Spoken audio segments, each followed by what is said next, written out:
Asap batirku, welcome back di channel kecil ini. Yang baru gabung selamat bergabung di Batir Ngopi.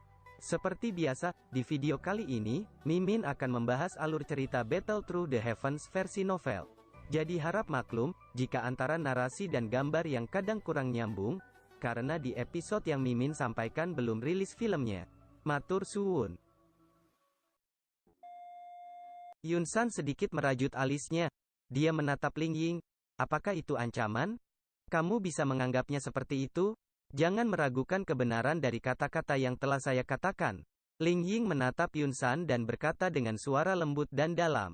Kalian semua bisa menyerang bersama. Reputasi yang dikumpulkan oleh Mystic Cloud Sect selama beberapa generasi tidak dapat dihancurkan di tanganku.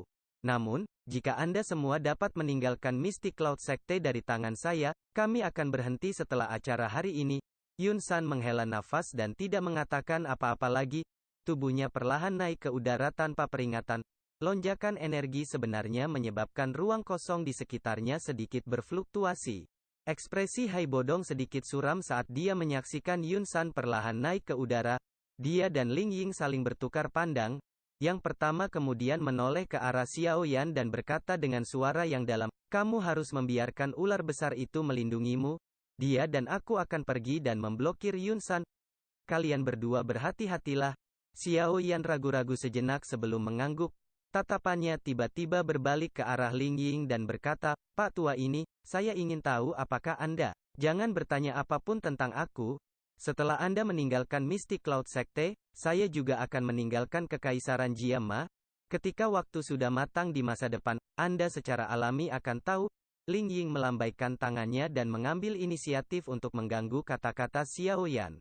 Xiao Yan kaget setelah mendengar ini. Dia segera tersenyum pahit saat dia mengangguk. Yang bisa ia lakukan hanyalah mengepakkan sayapnya dan menariknya ke belakang. Benar-benar tak terduga bahwa pada akhirnya, mereka berhasil mengganggu Yunsan, lelaki tua ini dan membuatnya keluar. Saat dia melihat situasi di langit, Fama menggelengkan kepalanya dan mendesah. "Douzong, hei, lelaki tua ini benar-benar berhasil." Jia Xingtian menghisap bibirnya.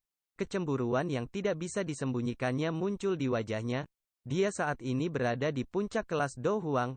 Selama dia maju lebih jauh, dia juga bisa memasuki dunia yang sangat dirindukan banyak orang. Sayangnya, perbedaan satu langkah itu adalah sesuatu yang tidak bisa dilewati Jia Xingtian bahkan setelah pelatihan selama bertahun-tahun. Apa yang harus kita lakukan selanjutnya? Haruskah kita pergi dan menengahi? Fama mengerutkan kening dan bertanya. Tidak berguna. Jia Xingtian menggelengkan kepalanya. Pandangannya menyapu lapangan di bawah. Saat dia mengamati murid-murid Mystic Cloud Sect yang pingsan dan alun-alun yang rusak, dia tersenyum pahit dan berkata, "Kali ini, kelompok Xiao Yan benar-benar telah memberikan tamparan keras kepada Mystic Cloud Sect. Untuk menebus reputasinya, Yunsan harus mengalahkan mereka di depan kita semua. Tentu saja, setelah masalah ini selesai, dia mungkin tidak membuat hal-hal terlalu sulit bagi mereka. Lagi pula, ada pendukung misterius di belakang Xiao Yan yang juga membuatnya sangat takut. Oleh karena itu, sebelum dia dengan jelas menyelidiki faksi misterius di belakang punggung Xiao Yan, Yunsan tidak akan dengan ceroboh menyentuhnya." Bisakah Hai Bodong dan Ling Ying mengalahkan Yunsan? Fama mengangguk sedikit sebelum langsung bertanya. Jika mereka bisa, itu akan sangat sulit. Di alun-alun, Yun Leng menatap Yunsan yang sedang naik daun. Dia melirik Xiao Yan dari kejauhan dan keganasan yang gelap dan tawa dingin yang menyilaukan melintas di matanya tanpa ada yang tahu. "Hai Bodong, karena persahabatan lama kita, saya tidak akan mengambil tindakan Anda sebelumnya ke dalam akun." Yunsan berkata samar-samar saat dia melayang di tingkat yang sama dengan Hai Bodong dan Ling Ying di langit. Lakukan saja. Sudah agak terlambat untuk membicarakan semua ini sekarang." Hai Bodong menghela nafas dan menggelengkan kepalanya. Saat kepalan tangannya berputar, udara dingin berwarna putih es meluap dari tubuhnya. Segera, suhu di sekitarnya turun. "Biarkan saya melihat seberapa kuat Anda dibandingkan dengan saat itu setelah Anda maju ke kelas Douzong." Di sampingnya, ekspresi Ling Ying juga berangsur-angsur menjadi serius. Dia melambaikan lengan bajunya dengan lembut dan bayangan hitam aneh terus meludahkan keluar dari bawah kakinya. Telapak tangannya mencengkeram sedikit dan ki berwarna hitam dengan cepat diaglomerasi. Sesaat kemudian, Itu benar-benar sekali lagi membentuk tombak panjang berwarna hitam yang panjangnya 20-30 kaki. Tombak panjang itu melambai dengan lembut dan udara membentuk riak di ujung tombak. Xiao Yan, pergi! Hai Bodong berteriak dalam. Dia mendorong tangannya ke depan dan 10 ditambah pisau es bundar besar tiba-tiba memotong langit dan menembak dengan eksplosif ke arah Yun San. Saat Hai Bodong menyerang, Ling Ying juga meraih tombak panjang berwarna hitam. Tubuhnya berputar dan segera meluncurkan tombak keluar. Bilah es dan tombak itu membawa tekanan yang kuat dan menakutkan ketika mereka langsung menembak ke arah Yun San tidak jauh. Sepanjang jalan, mereka benar-benar meninggalkan 2 bekas luka panjang di udara dimanapun mereka lewati. Saat kedua orang ini melepaskan serangan mereka, Xiao Yan mengepakkan sayapnya. Dia dengan lembut mendarat di kepala surga menelan piton, dan mendesaknya. Heaven Swallowing Python segera memutar tubuhnya. Tubuhnya mungkin sangat besar, tetapi itu menunjukkan kecepatan yang sangat cepat. Melihat respons Hai Bodong dan Ling Ying, Yun San menggelengkan kepalanya. Dia tidak mengatakan omong kosong lagi. Mengangkat kedua tangannya perlahan, dia mengarahkan bilah es bundar dan tombak panjang berwarna hitam dari kejauhan. Mulutnya bergerak sedikit dan suara samar dipancarkan dengan lembut, dinding angin. Ketika suara Yun San jatuh, embusan angin kencang muncul. Dengan cepat, dinding angin hijau tua yang membentang lebih dari setengah langit, terbentuk.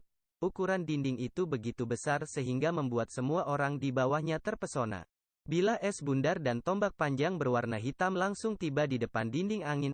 Keduanya bertabrakan dan ledakan seperti petir bergema di seluruh langit. Banyak riak energi dipancarkan dari titik tabrakan.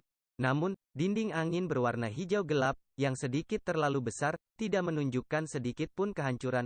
Serangan gabungan Hai Bodong dan Ling Ying tampaknya tidak menimbulkan banyak ancaman bagi pertahanan Yun San.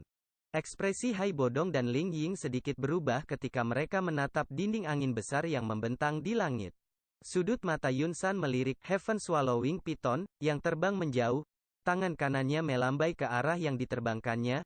Suara angin menyebabkan getaran besar dan dinding angin besar tiba-tiba muncul di depan Heaven Swallowing Python.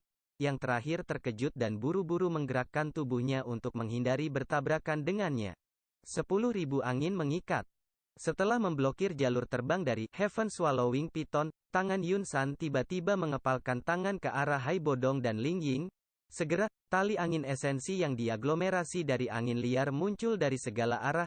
Tali angin terjerat satu sama lain dan akhirnya melesat di udara, seperti banyak ular panjang. Dalam sekejap, Hai Bodong dan Ling Ying tiba-tiba menyadari bahwa mereka berdua telah diikat tanpa mereka sadari. Segera, Douqi dalam tubuh mereka mengalir dengan cepat. Namun, setiap kali mereka mengejang dan mematahkan beberapa tali angin, akan ada lebih banyak desing dan muncul di udara, mengikat mereka berdua lebih kuat.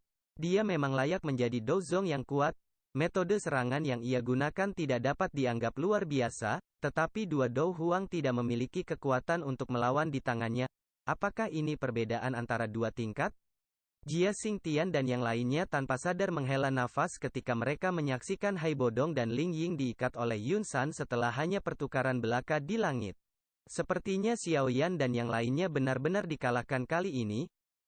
Setelah mengikat Hai Bodong dan Ling Ying, mata Yun San melirik Heaven Swallowing Python, yang berencana membuat jalan memutar di sekitar dinding angin yang menghalangi jalannya. Kakinya melangkah maju. Ketika dia berikutnya muncul, dia sebenarnya di depan Heaven Swallowing Python. Heaven Swallowing Python melebarkan mata ularnya dan menatap Yun San yang muncul dalam sekejap. Itu membuka mulutnya yang besar dan cairan 7 warna yang berisi tembakan racun kuat ke arah Yun San. Yun San melambaikan tangannya dan dinding angin muncul di depannya. Cairan 7 warna mengalir ke bawah dan dengan cepat merusak dinding angin seperti substansi menjadi kehampaan. Heaven Swallowing Python sedang bersiap untuk terus menyerang. Namun, kekuatan besar tiba-tiba ditransmisikan dari ekornya. Itu memutar kepalanya untuk melihat hanya untuk menemukan bahwa Yun San, yang seharusnya berada di depannya, tanpa sadar muncul di ekornya. Turun. Kaki Yun San dengan lembut menginjak ekor surga menelan piton. Kekuatan besar menyebabkan surga menelan piton memancarkan desis melengking. Tubuhnya segera dan tiba-tiba jatuh. The Heaven Swallowing Python menghancurkan banyak sudut pojok.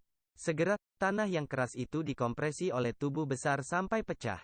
Sebelumnya, ketika Yun San melepaskan kekuatan tersembunyi, Xiao Yan juga terkorosi oleh kekuatan tersembunyi saat ia secara kebetulan berada di tubuh Heaven Swallowing Python. Dengan kekuatan Dadoushi, bahkan setetes kekuatan tersembunyi masih menyebabkan ekspresinya pucat saat dia memuntahkan seteguk darah segar. Xiao Yan berguling turun dari kepala surga menelan Python. Dia menyeka noda darah dari sudut mulutnya. Memutar kepalanya, dia menyaksikan Heaven Swallowing Python. Dengan mata ular meredup, giginya tanpa sadar menggigit dan mengeluarkan suara berderak. Kalian telah kalah.